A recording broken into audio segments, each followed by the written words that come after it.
Good morning, gang. Kevin here, Life22. It is a beautiful Tuesday morning. Oh, man. It's great to be alive. It is. It truly is. So, we have today's life theme coming up, hopefully later today, and for the month of April. And so we'll collect your thoughts on how you made out with last month's.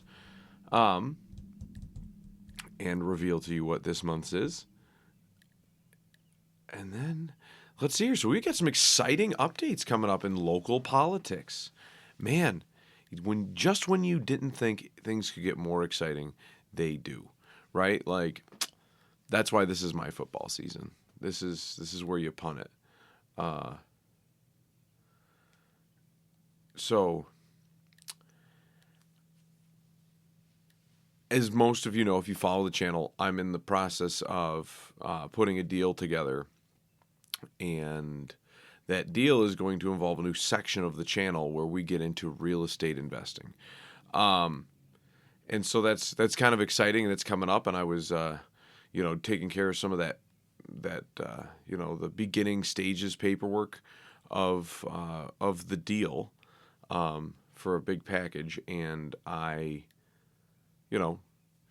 driving home last night, smoking a nice celebratory cigar, which I don't get too many of those, so it's nice to rifle one of those down. And man, nicotine hits you when you don't do it that often. But anyways, I'm driving home, and I get a call, and it was, hey, have you seen Facebook today? Like, kind of. Why? There's a lot of shit on Facebook.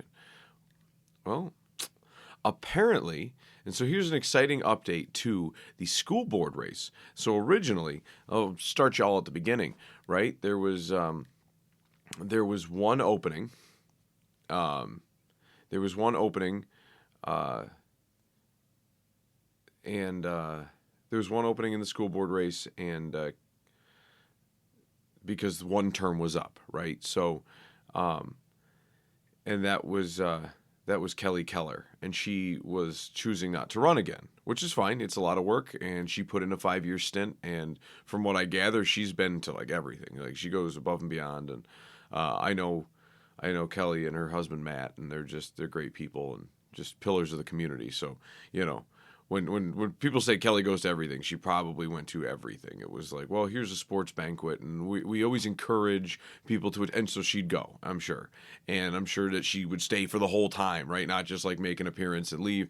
And so, like, I can see how that can be cumbersome on your schedule, especially, when you're just going everywhere all the time. And it's like, man, I'm putting in 20 hours a week for a free voluntary gig, right? Like,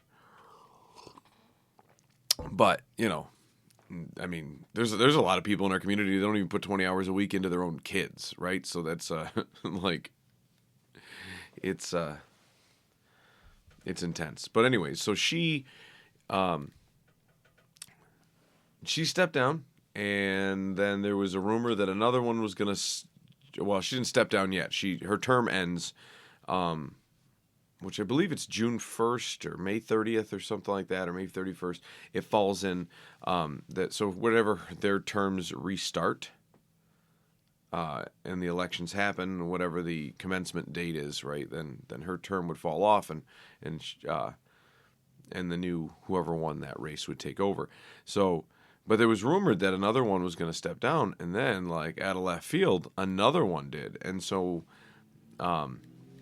now there's 3 open seats. So essentially, what you do is they have there's 5 school board members. Is there 5? No, there are 9. It's every year there is one race. Let's see here. There's a 5-year term. So let's say year 1, there's 2 up. Year 2, there's 2 up. Year 3, there's 2 up. Yeah, there's 9 spots. So for the first 4 years, there are 2 spots open, and on the 5th year, there's only 1 spot. This gives you your uneven number, but everybody's in an even rotation. You're not completely upending a board and putting 9 new people on every year, or half and half. It's literally like 1 to 2 members every year are coming on or off or reelected or what have you.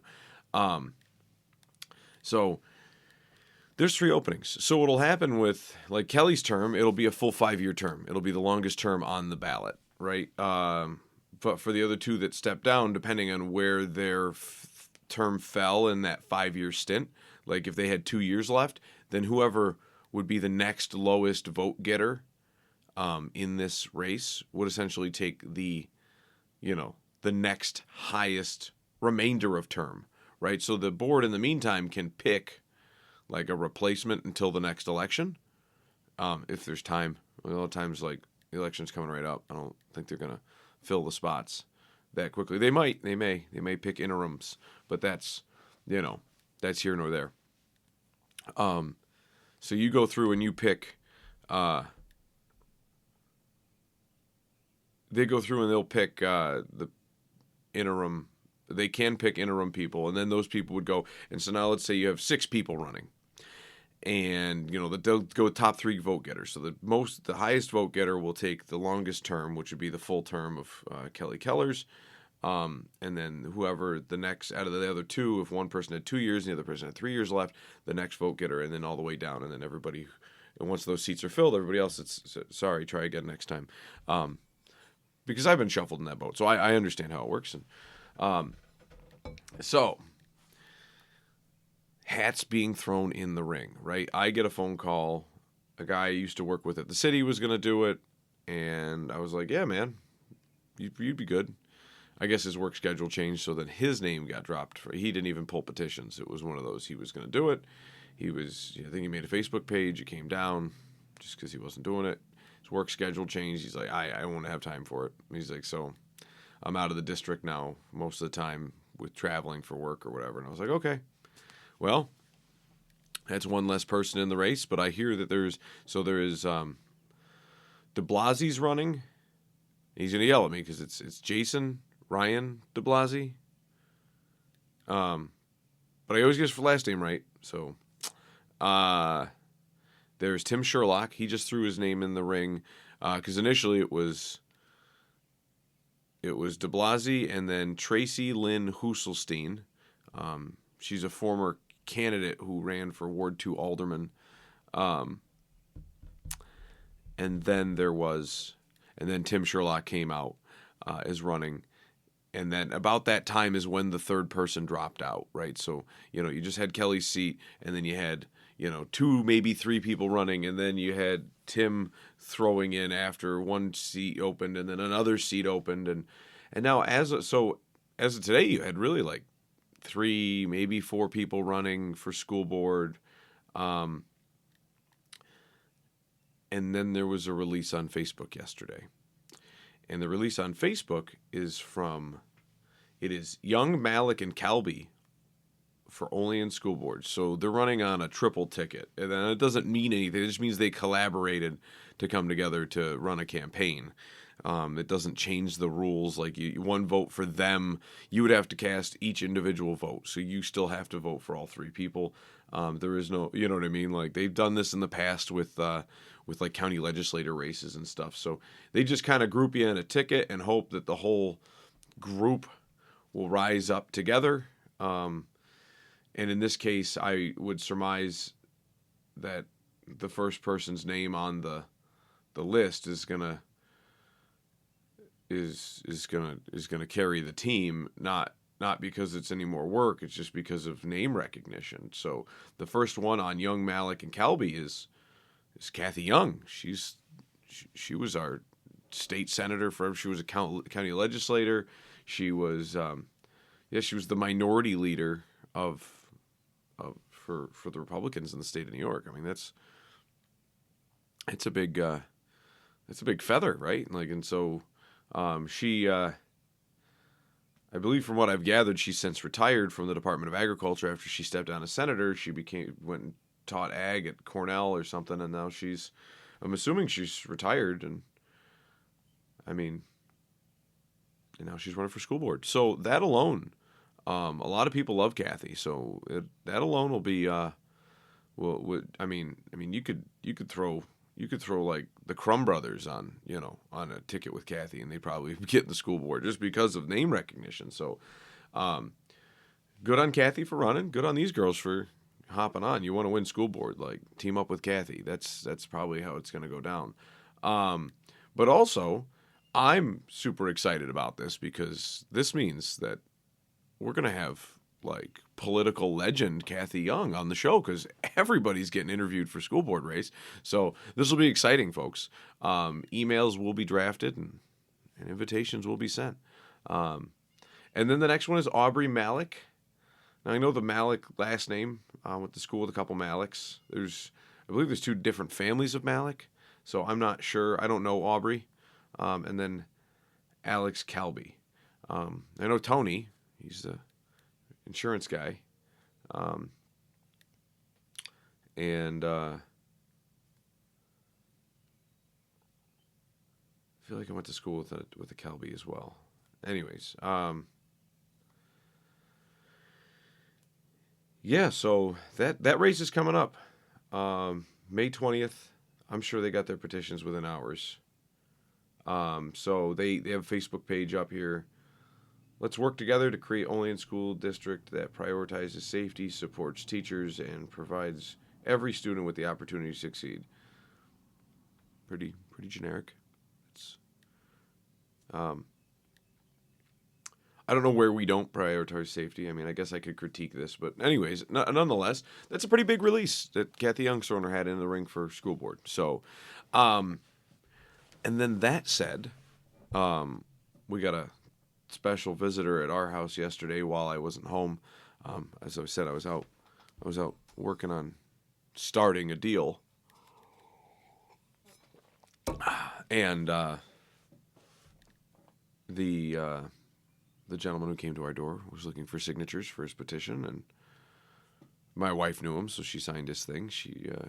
He's a registered Republican. He's running for Ward 4. Wow. Like, at a left field, we got a Ward 4 Alderman candidate in the Republican side, which spices up the race. I don't know how much it spices up the race. He's not a newcomer. He's a newcomer to, and this is where people get confused too, because they also say, like, you got to keep politics and the school district separate. It's like, no, because that's not how the world works, right?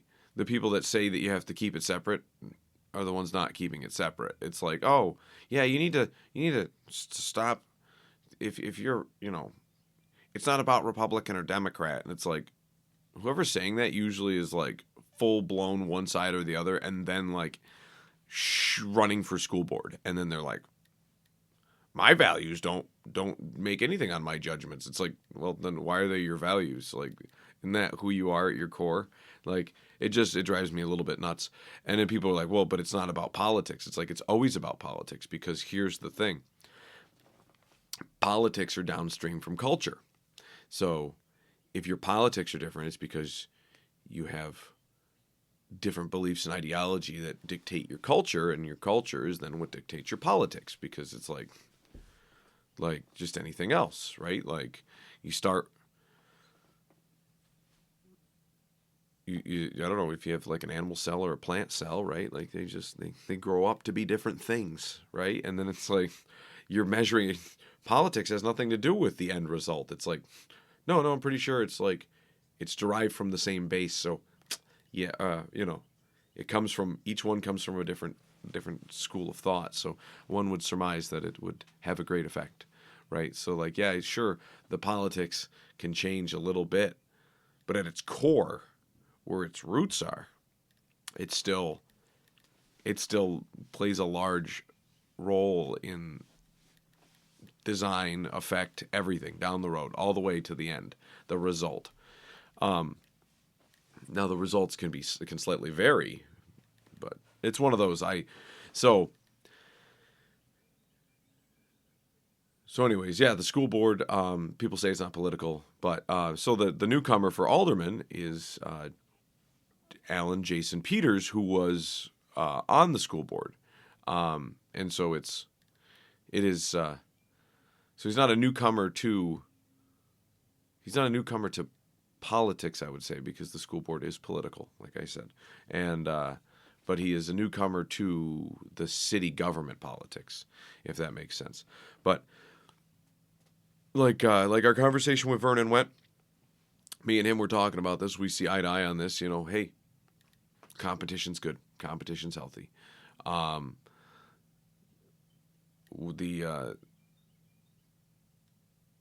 and it just goes to show you just things that you deal with in life, man. It's if you have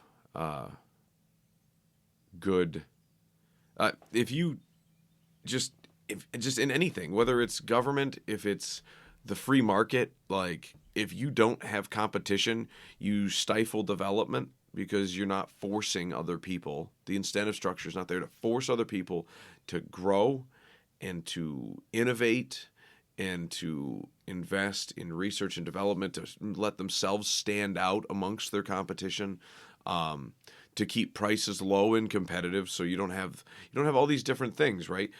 Because you don't have competition, right? And so you get that kind of same stagnation when you don't have adversaries in politics. It is they're akin subject. And it's good stuff. It's good. It's very healthy. So it's healthy to see this, the cure for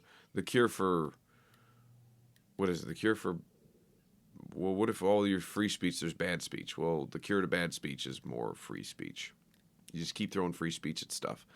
And people are like, well, it'll be misinformation. It's like, it doesn't matter. If you just keep piling on free speech, essentially, like, just the weight of all the free speech that you have there crushes and decimates all the false information, the theory.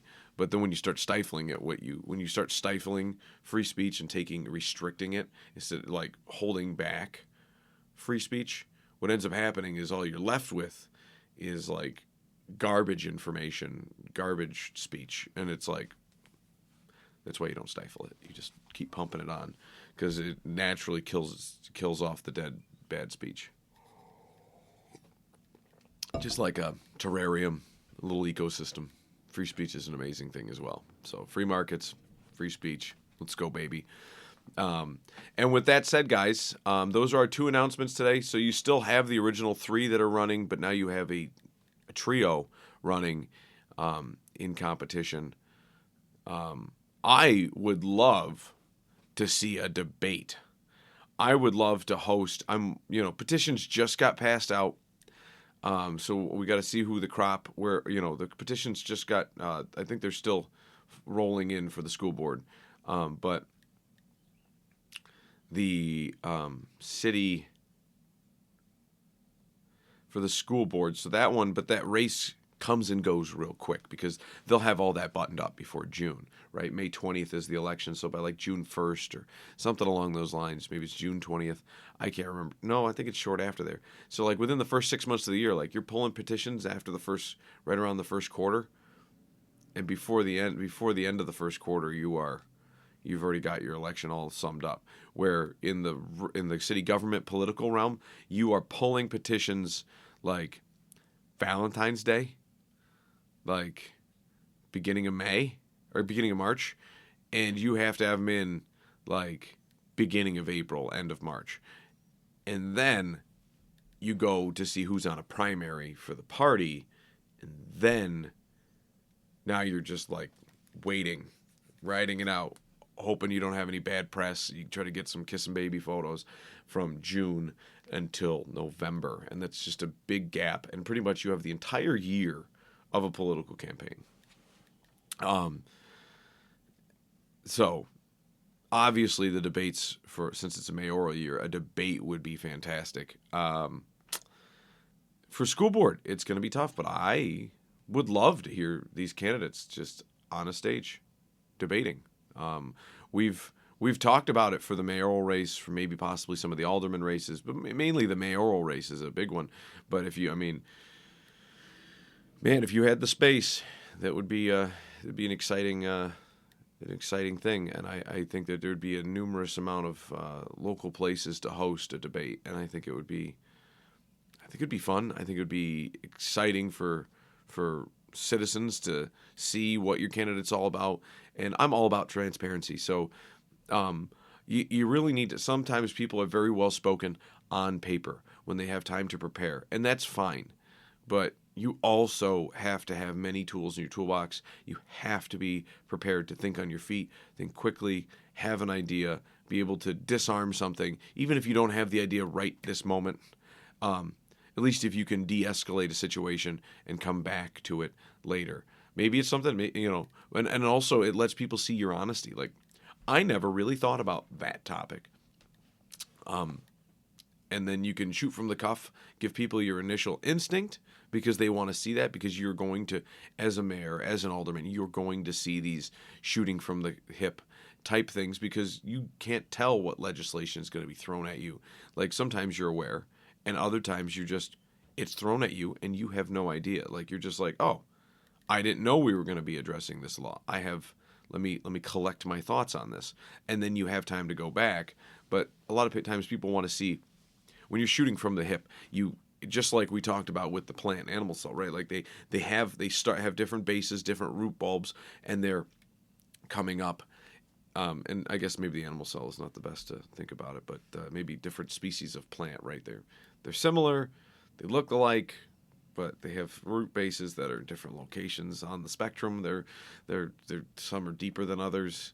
Like, you could go with the metaphor all day long. But so anyways, but where you're rooted, where your beliefs are, a lot of times where your ideas come from, because like that's your foundation, right? So you're going to have a clearly different shooting from the hip perspective, and a lot of times like where you're shooting from the hip from is also the same place that your ideas are coming from. So your eventually your idea is your thoughts on the matter are going to evolve in that same projection, right? You're not gonna, your overall idea might become a tulip if you're coming from a tulip root base. Like, you're not gonna come up here and be like, oh, almost a tulip daffodil. Like, that doesn't happen. It doesn't happen. So, I'm in the world of ideas. It may, right? Like, somebody might introduce some different idea to you, some outside force, right, that can alter what your end result is. But, unless it's some epiphany, some great epiphany, right, that's like, wow, no, I didn't think about it that way. Well, that changes everything, and then you completely revamp the idea, which is fine. It's fine. It's not like you're casting aside your belief system. You're just adjusting it with new information. You're adjusting your idea with new information. But anyway, so to go back to debates.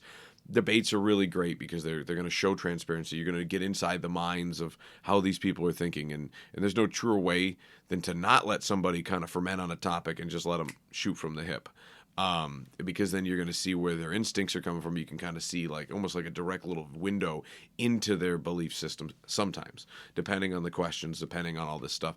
But it just opens the door for more transparency, and that's what we always need more of, both on the school board, city council, the city government, just in general, everywhere needs more transparency. So, and that's what the channel's all about, baby. So,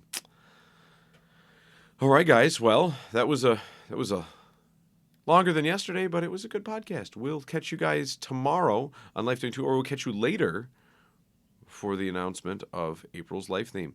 See you guys. Like and subscribe.